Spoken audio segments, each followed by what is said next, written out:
மேற்காசிய போரின் தாக்கத்திலிருந்து இந்தியர்களை பாதுகாக்க அரசின் அனைத்து துறைகளும் ஒன்றிணைந்து செயல்பட வேண்டும் என பிரதமர் நரேந்திர மோடி வலியுறுத்தியுள்ளார்.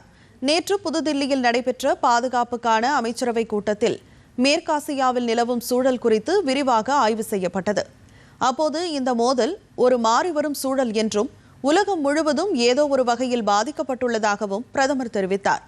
இத்தகைய சூழ்நிலையில் இந்த மோதலின் தாக்கத்திலிருந்து குடிமக்களை பாதுகாக்க அனைத்து முயற்சிகளும் மேற்கொள்ளப்பட வேண்டும் என்றும் அவர் கூறினார்.